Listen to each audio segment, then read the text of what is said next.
Řekni mi, jak můžu být v klidu, když můj život provázejí všechny tyhle neskutečně těžké a náročné okolnosti. Můj život to je jedna zkouška za druhou. To je moje zdraví, to jsou moje vztahy, to jsou moje finance, to je moje práce, to je v podstatě všechno, co v životě dělám.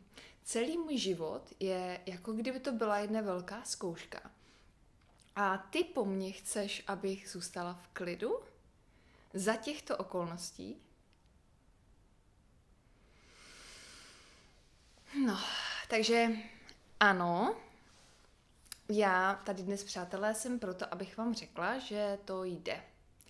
Že jde opravdu zůstat v klidu i za těch okolností, které jsem jmenovala. V případě, že vám něco v životě nefunguje, že váš život je jedna velká výzva možná to není jenom jedna oblast, možná to je v podstatě celý život, kdy máte pocit, že se vám všechno hroutí před očima nebo pod nohama.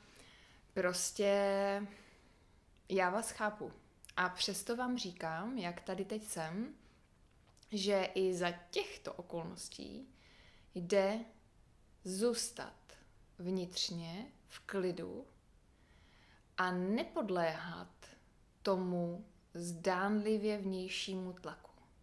Protože, jak říkám, zdánlivě vnější tlak je vždycky pouze zdánlivý.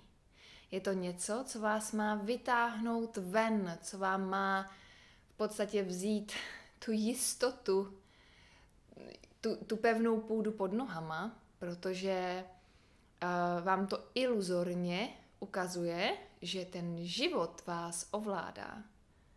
Ale je to pouze iluze, život neovládá vás. Vy jste součástí života.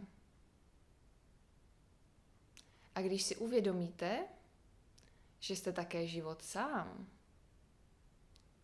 tak potom víte, že můžete ovládat jenom vy sami sebe.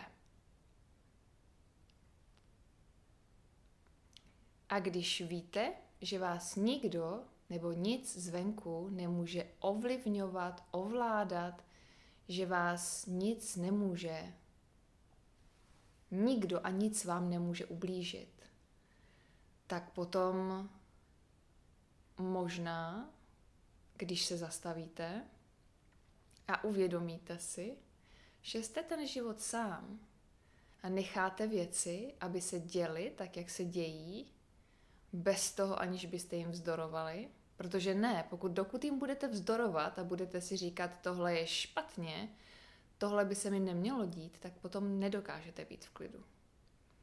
Ale pokud si sednete, nebo stoupnete, nebo se rozběhnete, to je úplně jedno, nicméně pokud zaujmete životní přístup toho, že věci jsou v pořádku, tak jak v tuto chvíli jsou, potom můžete i uprostřed bouře zůstat naprosto klidní.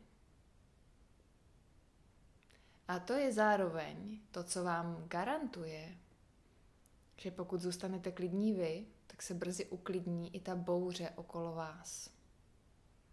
Proto, moji milí přátelé, ať už se teď ve vašem životě děje cokoliv, stůjte s klidem v srdci, s klidem v těle a s čistou hlavou uprostřed té bouře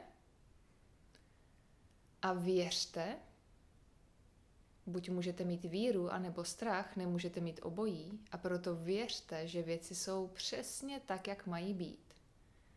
A řekněte si, situace je tak, jak má být a já to dění odevzdávám Bohu. Nebudu se snažit nic manipulovat, nic měnit, nebudu se snažit ničemu vzdorovat.